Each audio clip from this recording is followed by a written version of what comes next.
E aí, querido ouvinte, tudo bom com você? Seja bem-vindo ao podcast Suburbana. E hoje é um podcast muito especial porque é a Páscoa. Feliz Páscoa. É uma expressão toda engraçada, né? Eu queria avisar que nos próximos episódios vai ser uma sequência em que eu estarei com convidados. Então sejam educados, ok? Sigam lá os convidados para eles poderem saberem que foram bem recebidos, etc. Ok? Vai ser uma série que eu ando conversando com missionários, né, que fazem coisas ao redor do mundo. Eu tô com muita expectativa, tá sendo bem legal fazer parte disso e é muito bom poder compartilhar isso com todos vocês também. Eu queria avisar que o Suburbana agora tem Instagram, não sei se você segue ainda, mas no Instagram, @anasubur, onde tô colocando umas coisas lá do podcast, algumas coisas do bastidores, onde você pode mandar algumas ideias por lá também.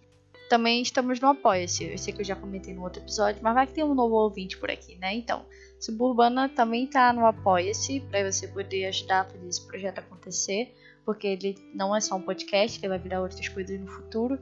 E se você ajuda o projeto, você não só me ajuda, mas ajuda a missões de alguma maneira. Você ajuda a igreja e você ajuda os seus irmãos em Cristo. Então, vai lá no Apoia-se, /Suburbana, para poder fazer o podcast acontecer, não só podcast, mas muitas outras coisas também. Eu amo a Páscoa, e eu não sei se eu já deixei isso claro o suficiente no episódio sobre a Quaresma, mas a Páscoa pra mim é um evento muito importante, um evento mais importante do que o Natal, inclusive, não querendo desmerecer um em favor do outro, é só que pra mim eu gosto mais da Páscoa do que do Natal. A minha conversão, ela acontece muito perto da Páscoa, né? A minha conversão aconteceu muito perto da Páscoa, então é muito precioso pra mim ter esse momento de lembrar da minha trajetória e ao mesmo tempo lembro da trajetória de Jesus. É uma fase muito impactante na minha vida, assim. Eu gosto muito da Páscoa por tudo que Jesus fez e Jesus é, e Ele é perfeito. Hoje eu vou ler algumas passagens bíblicas, então se você não está acostumado, familiarizado com a Bíblia, talvez você ache um pouco estranho, mas caso você goste de ler a Bíblia, você também vai gostar desse episódio, porque eu tenho muitas passagens para ler.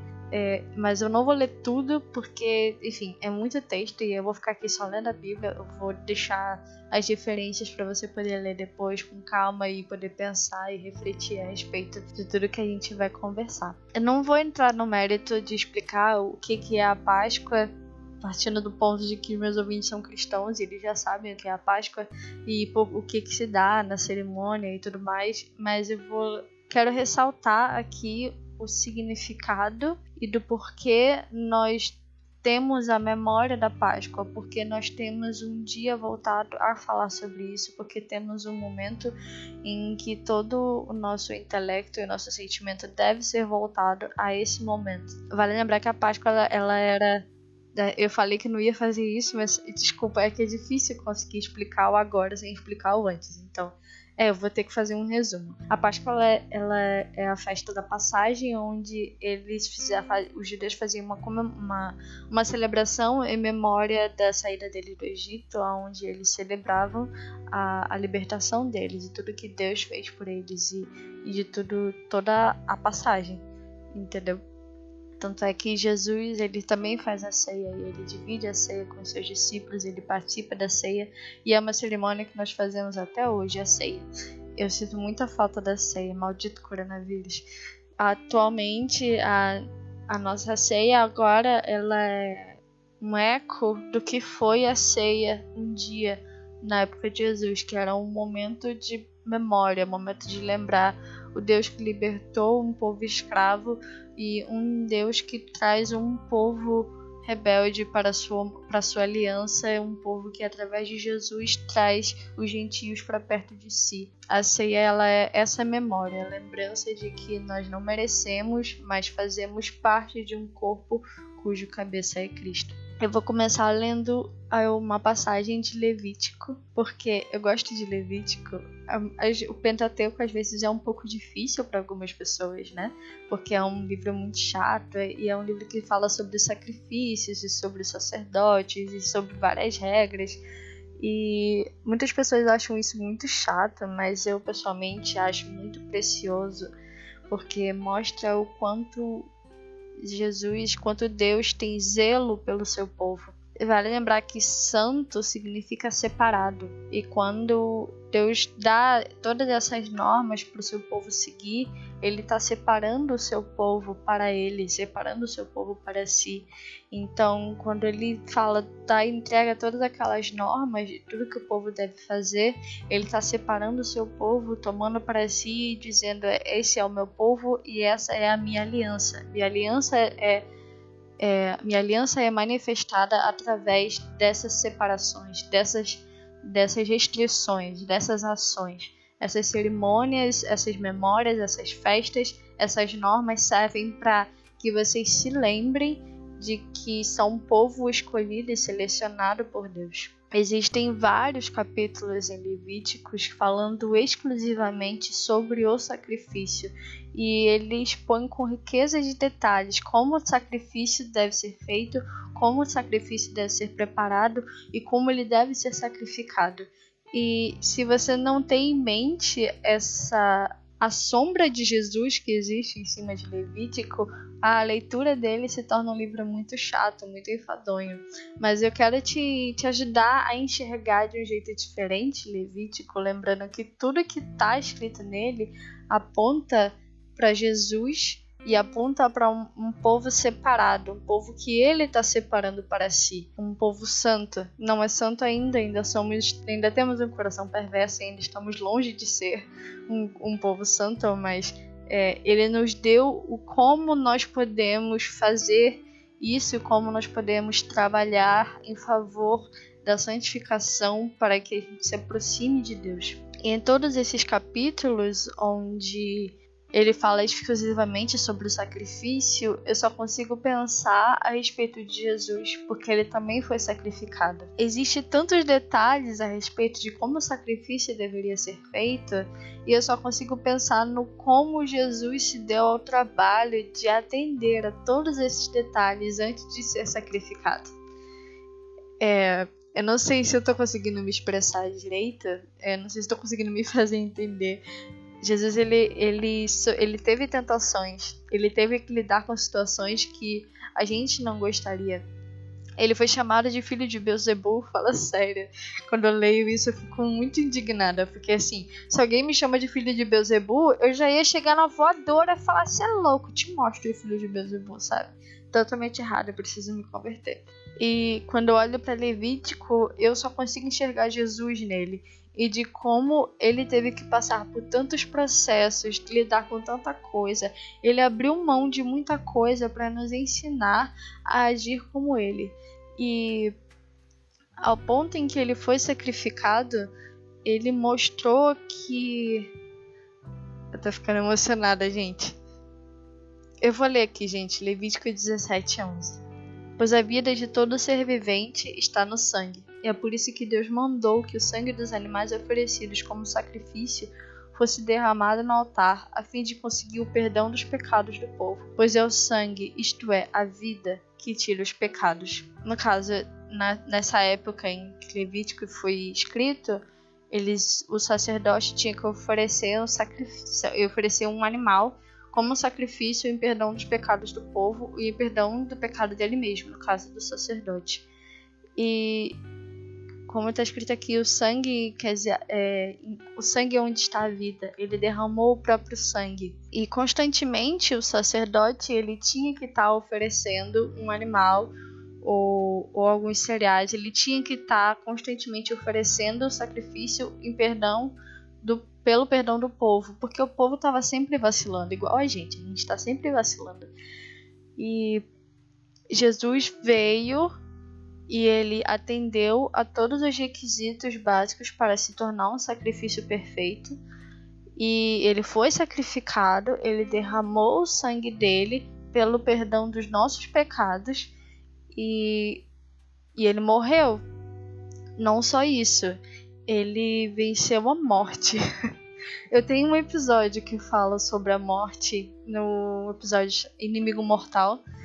E eu sempre sou muito impactada pensando sobre a morte e de como ele venceu a morte, porque a morte é um pecado. Não, a morte é o salário né, a qual nós temos o direito. O salário do pecado é a morte, né? Nós merecemos morrer. Esse é o ponto. Essa é uma frase que vai ficar em negrito, eu não sei. Nós merecemos morrer porque nós pecamos. E Jesus já sabia disso. Ele ainda assim se sacrificou por nós. E ele morreu no nosso lugar. E ele não merecia isso, porque ele atendeu aos requisitos para ser um sacrifício perfeito. Ele não merecia passar por isso.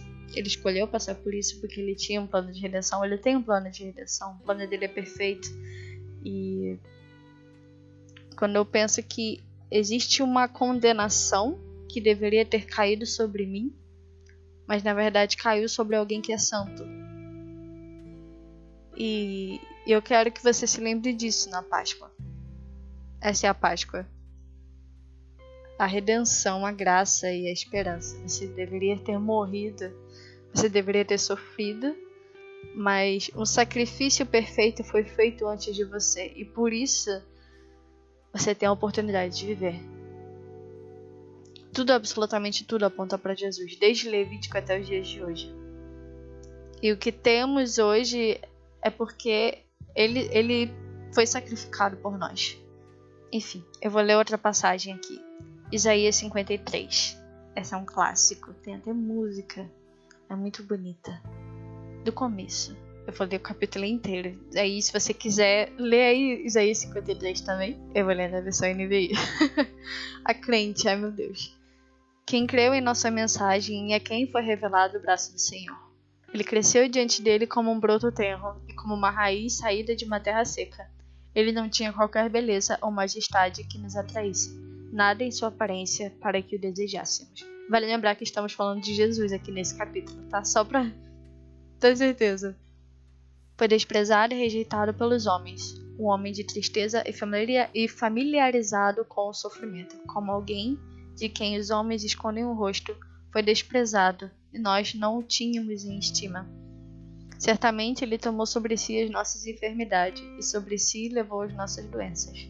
Contudo, nós o consideramos castigado por Deus, por ele atingido e afligido. Esse verso é bastante conhecido, ele está em várias músicas e existem algumas coisas que por conta da repetição acabam perdendo um pouco do significado. E eu quero enfatizar esse verso 4 aqui com você. Certamente ele tomou sobre si as nossas enfermidades e sobre si levou as nossas doenças. Aí você deve se perguntar, mas existem muitas enfermidades e muitas doenças, a gente continua sofrendo. Existe o...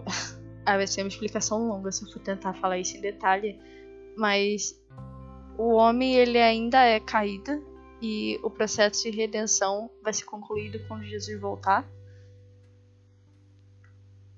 O cálice da ira de Deus foi derramado sobre Jesus.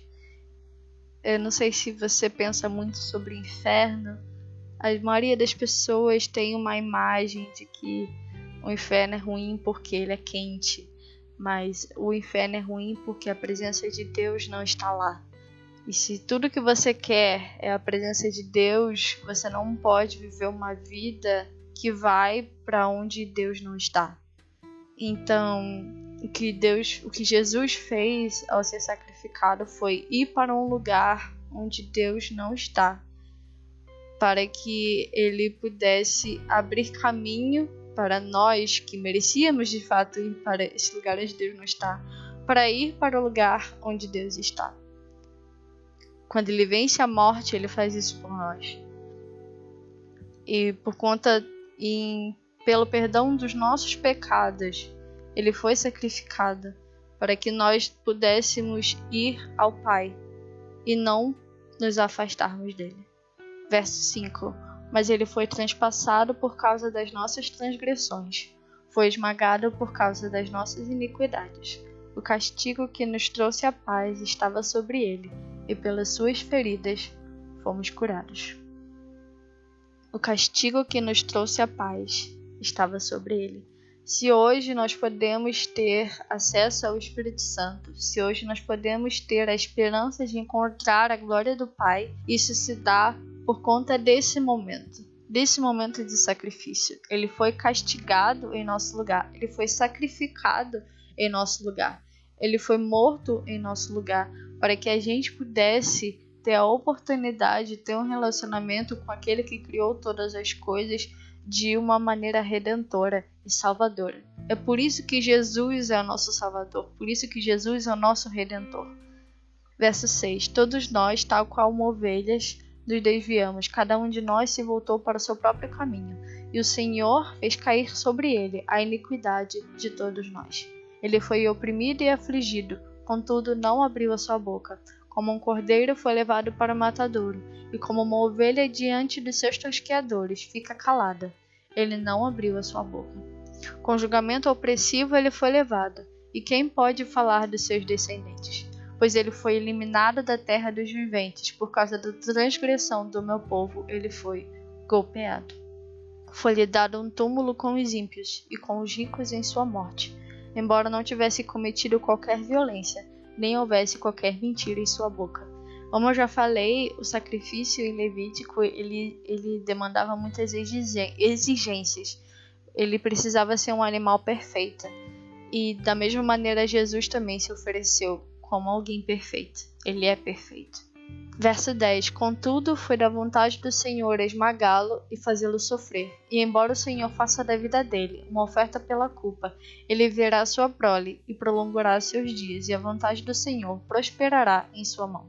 Depois do sofrimento de sua alma, lhe verá a luz e ficará satisfeito. Pelo seu conhecimento, meu servo foi justo, justificará a muitos e levará a iniquidade deles. Como eu já comentei aqui antes, às vezes a repetição de alguns termos e algumas palavras, a gente acaba ficando um pouco batido, sabe? É tipo a frase do Jesus te ama, sabe? Jesus te ama, beleza, eu sei, mas aqui experimentar esse Jesus te ama às vezes não cabe na nossa realidade.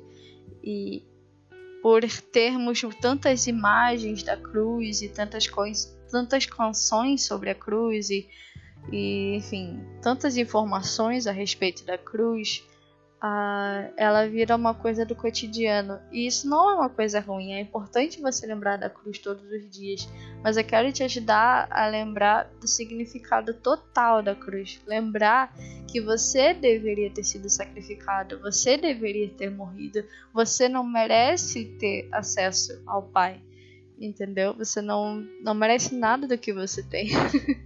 Respira fundo agora, inspira, isso, com calma, expira. Você só pode fazer isso porque Jesus um dia morreu. E mais incrível do que isso, ele também ressuscitou. Mas daí você vai ter que ouvir no episódio do Inimigo Mortal que eu falo especificamente sobre isso. A Páscoa pra mim é isso, sabe? Eu não tenho muito o que falar além disso.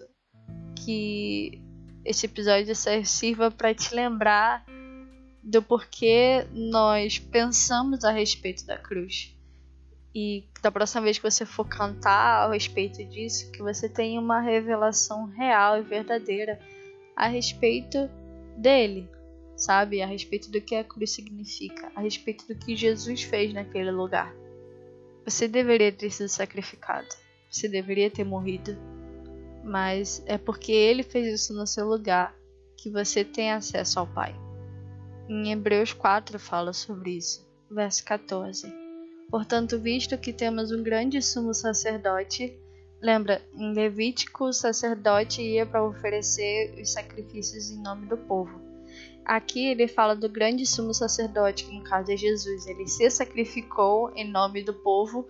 Portanto, visto que temos um grande sacerdote, um grande sumo sacerdote que adentrou os céus, Jesus, o Filho de Deus, apeguemo-nos com toda a firmeza à fé que professamos, pois não temos um sumo sacerdote que não possa compadecer-se das nossas fraquezas, mas sim alguém que, como nós, passou por todo tipo de tentação, porém sem pecado.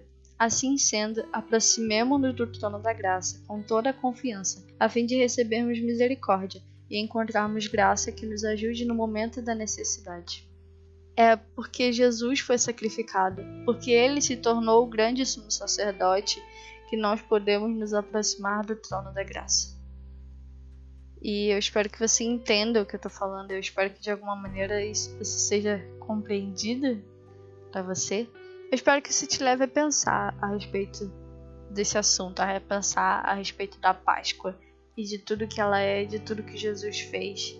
Da próxima vez que você for olhar para uma cruz e pensar numa cruz, lembra que ele foi um sacrifício perfeito e de que todos os seus erros e falhas foram cobrados ali naquele lugar. Ele era perfeito, ele foi sacrificado para que você pudesse ter uma vida hoje. A ira que caiu sobre Deus deveria cair sobre você.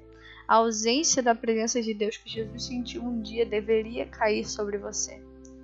E se hoje você tem a opção de não ir para a ausência do Pai, essa opção existe porque Jesus abriu um caminho ao trono da graça. Por último, eu vou te convidar a ler Atos, o livro de Atos inteiro. Porque em Atos é o relato de como a igreja se desenvolveu logo após a ascensão de Jesus e de como os primeiros homens testemunharam a respeito dele e de como esse testemunho perdurou ao longo da história até os dias de hoje. Então, leia Atos para poder você enxergar um pouco do que Jesus fez, de quem Jesus é e do que Jesus está fazendo. E assista The Chosen também, é uma série bem boa. Recomendação aleatória. É basicamente isso, gente. Esse foi um episódio sobre a Páscoa. Não sei se foi o que vocês estavam esperando, mas eu espero que sim. Eu espero ter me feito entender de verdade e que a gente possa, dialogar a respeito do assunto. Quem sabe aprender um pouco mais a respeito de quem Jesus é. Que Jesus te abençoe. Que você seja grata pelo sacrifício que ele fez na cruz por você. Que você tenha isso em mente quando for viver sua vida, assim, em todo momento. Que você se lembre disso. Lembre que o sacrifício dele permite que você tenha vida. E vida em abundância. É isso. Paz.